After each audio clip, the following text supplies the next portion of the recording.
Nos excuses et vous avez le programme. On va donc faire l'économie de cela. Je vais commencer donc par remercier Son Excellence le Premier ministre, Mesdames, Messieurs les membres du gouvernement du Mali, honorables accrédités au Mali, Mesdames et Messieurs les représentants des partenaires techniques et financiers du Mali, Mesdames et Messieurs les opérateurs économiques du Mali, au nom des membres du REAO Mali, je commencerai par remercier. Le REAO Mali assure le gouvernement de son soutien et de sa disponibilité État, secteur privé. Condition indispensable. Il y a 4 ans, en mai, nous nous interrogions sur quel accompagnement du secteur. Ce soir, la question, nul besoin de rappeler qu'entre ces deux dates, je pose la question au ministre de l'Industrie, de la Promotion des Investissements, certains évoquent la question de la survie de la PME, PMI, notamment dans un certain nombre de secteurs d'activité. Bien sûr, il y a des dispositions institutionnelles qui sont en place. Je pense au comité mixte de suivi des réformes pour le secteur privé que dirige Monsieur le Premier ministre. Il y a la loi d'orientation du secteur privé dont la mise en œuvre revient au ministre de l'Industrie et de la Promotion des Investissements. Nous avons l'Agence pour la promotion des investissements. Alors il faut se poser la question, quel est l'impact réel sur la marche de la PME-PMI dans notre pays de tout ce dispositif institutionnel? Son Excellence, Monsieur le Premier ministre, chers invités, le REAO ce soir souhaite que les débats apportent des éclairages sur les questions citées et puis d'autres qui seront soulevées par l'auditoire. Mais également qu'ensemble nous échangeons, nous engageons la réflexion sur les solutions et réformes à entreprendre, tant du côté du gouvernement que du côté du secteur privé lui-même, avec comme objectif, 1, de tirer le maximum du formidable potentiel de la PME dans notre pays. 2, faire de son développement l'axe central de la politique de développement économique. 3, améliorer le climat et l'environnement des affaires. Et aussi améliorer l'attractivité de notre pays pour les investisseurs étrangers, mais aussi nationaux. 5, c'est adopter une fiscalité pour la PME qui favorise son développement au lieu de la contrarier. et éventuellement de disposer d'une administration en charge de l'encadrement et du développement de la PME-PMI dans notre pays. L'objectif de 7% minimum de croissance annuelle que tout le monde appelle de ses voeux pour compenser la forte croissance démographique dans notre pays est possible. Est possible. Sauf que son atteinte passe immanquablement par l'épanouissement de la PME dans notre pays. Alors, travaillons ensemble à cela, comme l'ont vigoureusement entamé certains de nos pays voisins. Son Excellence, Monsieur le Premier ministre, chers invités, si à l'issue des débats de ce soir, nous arrivons à une esquisse de loi ou un plan de développement de la PME, nous aurons fait œuvre utile pour notre économie nationale. Je vous appelle à cela. Avant de terminer, et en votre nom tous, permettez-moi de remercier chaleureusement nos partenaires grâce à qui cet événement est possible aujourd'hui. Il s'agit des assurances Nalias, dont la directrice commerciale est avec nous, partenaire officiel. Merci à Nalias. Il s'agit de la BNDA, qui est un partenaire silver. Le PDG de la BNDA est ou dans l'avion, ou sinon son avion vient d'atterrir, il va se joindre à nous tout à l'heure. Moussa Alassane Diallo. Je vous demande d'applaudir. Merci. Les assurances LAFIA, dont la directrice générale est dans la salle. Mon amie, Madame Diallo. Merci beaucoup d'avoir accepté de rentrer en partenariat avec nous. Et aussi les eaux EVA, la toute dernière unité de production d'eau minérale dans notre pays. Donc merci à eux en votre nom. Je vous remercie, je vous souhaite un bon débat et bien sûr un bon appétit à tous. Merci.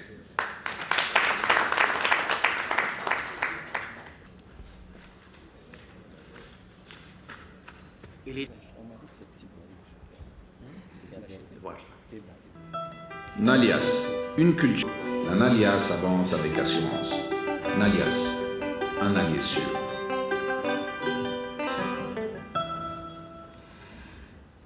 Excellence, Monsieur le Premier ministre, et en quelques chiffres, ma société. Nous avons été créés en 2008. Nous avons un capital de 1 milliard de francs CFA conformément au Code CIMA. Le Code CIMA, c'est en fait l'instance de régulation des compagnies d'assurance en Afrique.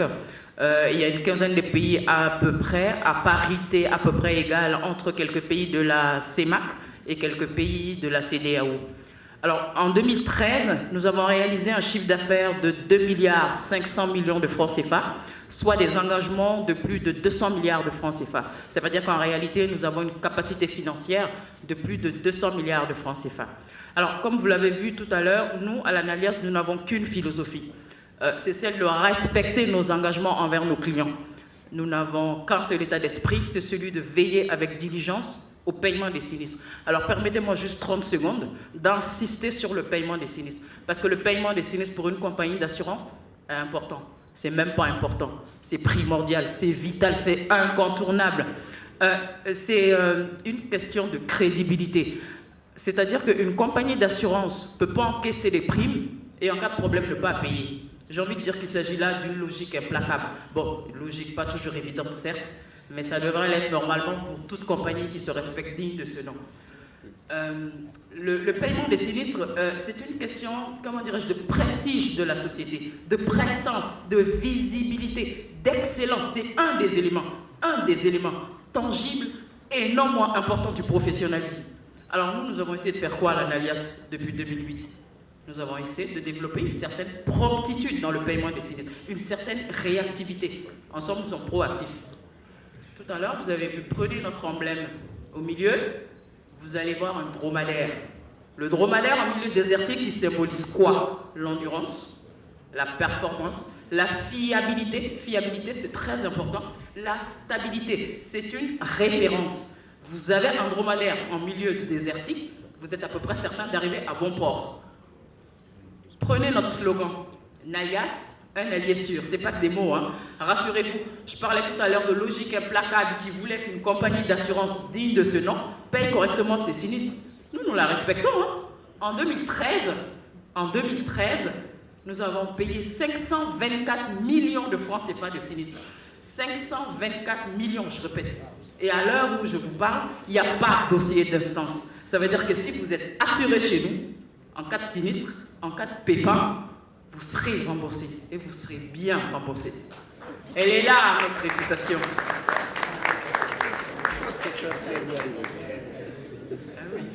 Elle est là, notre réputation. Elle est là, notre philosophie. Notre état d'esprit et notre devise, en fait, c'est ça. Depuis 2008, nous nous attelons à cela. Faire asseoir une réputation en béton. Alors, sinon, nous avons quelques produits intéressants, parmi lesquels l'assurance maladie étendue à l'évacuation sanitaire. Bon, là, c'est pas compliqué, vous avez le choix entre le remboursement direct ou le tiers payant. Alors, le remboursement direct, vous avancez les frais, la compagnie vous rembourse. Le tiers payant, vous avancez rien du tout, mais à condition d'être dans un de nos centres conventionnés. Des centres conventionnés, on en a plein, dans toutes les grandes villes du pays, en fait. Alors, qui sont les assurés? Vous avez le personnel de l'entreprise, par exemple. Vous avez les conjoints de ces assurés principaux. Vous avez les enfants ou les personnes à charge, simplement, de ces assurés principaux. Alors sinon, nous avons quoi? L'assurance automobile, engin à 2 roues, assurance des risques industriels et commerciaux, assurance tout risque chantier, assurance responsabilité civile chef d'entreprise, assurance individuelle accident corporel. Alors elle est très intéressante, cette assurance. Pas que les autres ne sont pas intéressantes, hein, pas du tout. Mais voilà une assurance qui court en cas de décès ou d'invalidité consécutive à un accident, soit dans votre vie professionnelle, soit dans votre vie privée. Exemple, vous cassez une jambe dans votre salle de bain, vous êtes couvert. Et suivant les capitaux que vous choisissez, que vous choisirez éventuellement, les primes peuvent être insignifiantes. Alors, je vois un panel de chefs d'entreprise très élaboré dans la salle. Je me ferai un plaisir d'un lundi d'envoyer mon équipe sur place pour les démarcher, pour vous donner plus, en fait, d'explications, quoi, en fait.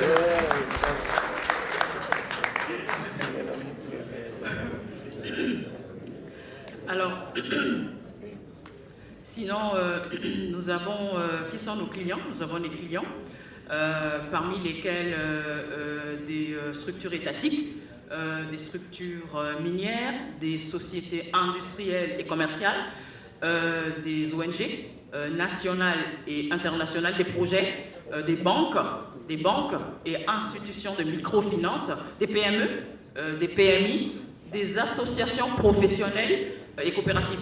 Nous avons des établissements scolaires, nous avons même une assurance pour les stagiaires. Alors cette dernière assurance, ça fait partie des exclusivités Nalias. Exclusivité, c'est-à-dire que c'est nous les premiers qui l'avons développée. C'est une forme d'individuel accident corporel dont je parlais tout à l'heure, mixée avec une responsabilité civile simple du stagiaire, adaptable à l'étudiant ou à autre chose. De toute façon, quand j'irai vous démarcher, je pourrai vous donner plus d'explications. Voilà. Sinon, nous avons des partenaires internationaux, parmi lesquels des réassureurs. Nous travaillons également avec des structures sanitaires et des pharmacies conventionnées dans toutes les grandes villes du pays. Alors, je vais terminer en disant que la nouvelle alliance d'assurance, en fait, a été créée en 2008 pour exploiter les branches incendie, accidents, risques divers et transports, appelés communément IARD. Mais nous ambitionnons très prochainement, d'aller vers la vie, l'assurance vie. Nous, notre devise, en fait, depuis 2008, c'était d'être dynamique, professionnel, avec une vision à peine cachée, de leadership national et sous-régional. Alors, je vois quelques amis, les assureurs dans la salle. Ce n'est pas des concurrents, je dirais des amis, qui ne voient absolument aucune pertinence dans mes propos, mais notre ambition est affichée. Alors,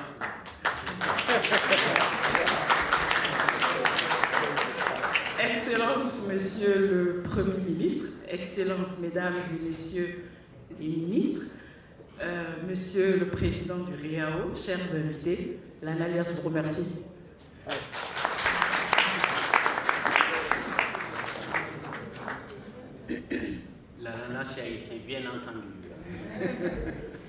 Merci. Nous allons passer à la présentation des points de vue des entreprises.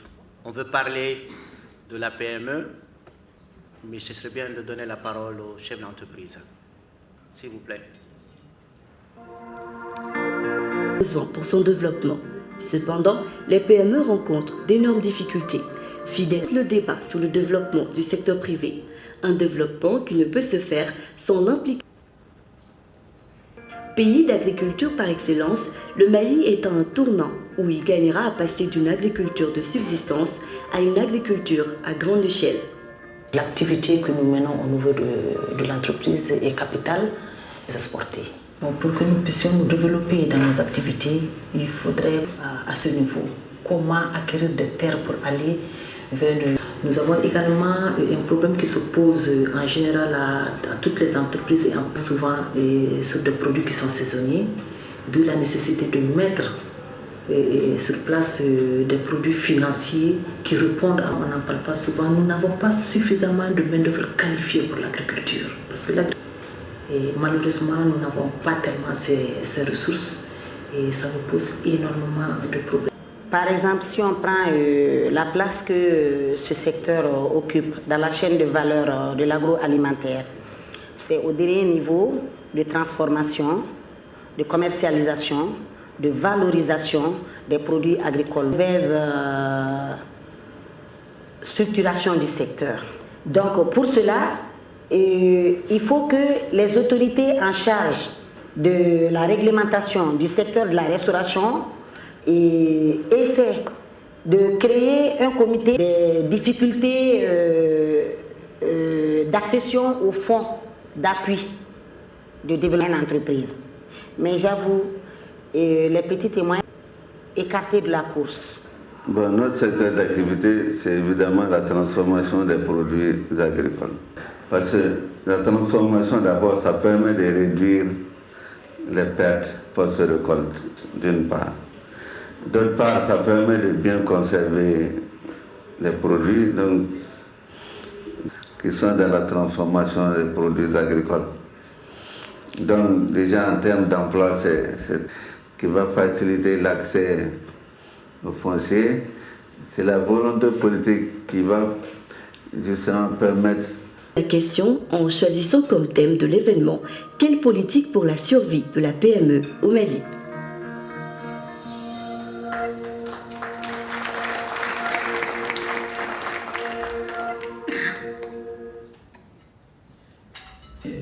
Et qui avait donné une définition de la PME en termes du nombre d'employés.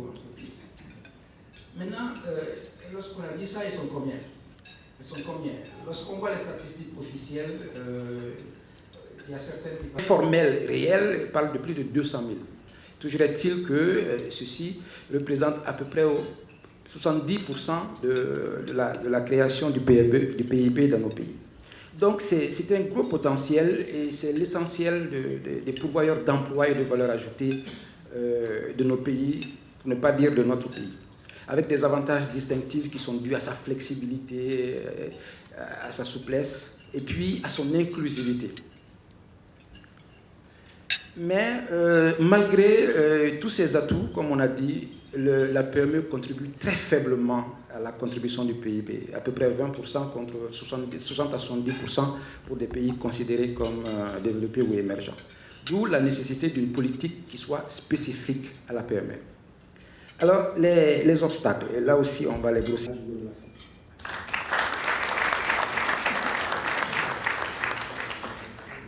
Renforcer le tissu PME au Mali. Nous avons vu les différentes interventions et les différentes difficultés que rencontre ce tissu PME.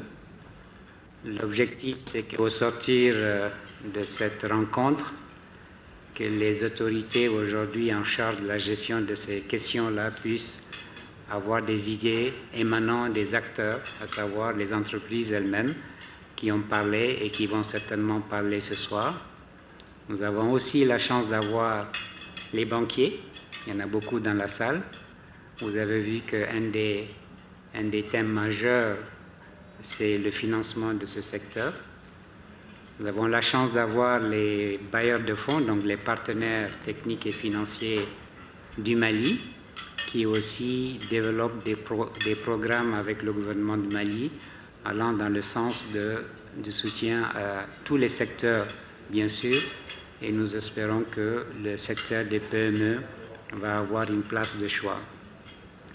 Le débat va se dérouler de façon très simple. Lorsque vous avez envie d'intervenir, soit pour poser une question, soit pour faire une contribution, vous demandez la parole, vous vous présentez et nous vous donnons la parole. Et en fin de débat, bien sûr, nous allons permettre à Monsieur le ministre de l'Industrie et de la promotion du secteur privé de nous parler de sa vision et notamment, il nous a dit en débriefing hier qu'il avait un plan de route que le Premier ministre lui a signé, donc il va nous parler de son plan de route et on espère que dans ce plan de route, il y aura une place de choix pour la promotion des PME. Et bien sûr, tout ceci, j'espère, va donner de l'appétit intellectuel au Premier ministre, après avoir satisfait son appétit, je dirais, culinaire, pour pouvoir nous dire ce qui retient des débats et quels sont, pas des engagements, mais des idées qu'il pourra développer avec son gouvernement pour que le tissu des PME au Mali soit un tissu fort et dynamique pour contribuer justement à l'atteinte de cet objectif qui est d'avoir 7% de taux de croissance, parce que d'après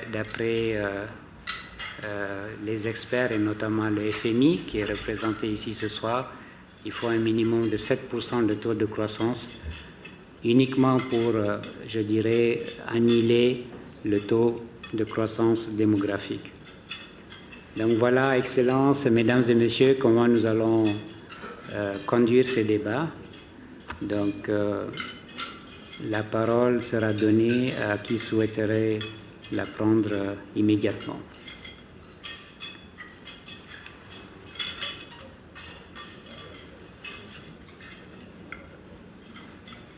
Merci, Monsieur le Président. Je voudrais vraiment vous remercier pour votre invitation et surtout vous féliciter pour la pérennité et la constance de votre entreprise et de vos démarches et de vos travaux. L'UEMOA, c'est un peu loin pour moi, malheureusement. Mais ce que j'ai retenu, c'est qu'il y a un département très fort en direction du secteur privé, en direction des PME, PMI. L'une des premières choses que nous avons mises en place en relation avec l'Union européenne, c'est de travailler d'abord sur ce qui existe. Faire en sorte que les entreprises aient la qualité, on a un programme qualité, et que les entreprises soient à niveau pour pouvoir conquérir d'autres marchés et surtout conserver leur marché. Il y a des exemples où les entreprises avaient perdu leur marché tout simplement parce que la qualité de leurs produits ne leur permettait pas de vendre, par exemple, en Europe. Je crois qu'un effort très important a été fait dans ce sens. Maintenant, dans chaque pays, il y a une déclinaison de ce programme et ce programme doit être conduit par les différents ministères d'industrie. Ce que je retiens tout dernièrement, qui me paraît important pour ne pas parler longtemps, c'est l'importance qu'on a accordée à l'énergie. Et un de nos chefs d'État disait que l'énergie, c'est comme l'énergie pour l'économie, c'est comme le sang pour le corps. Il faut qu'il soit partout pour que l'économie puisse prospérer. Il est important que les entreprises maliennes sachent qu'il y avait un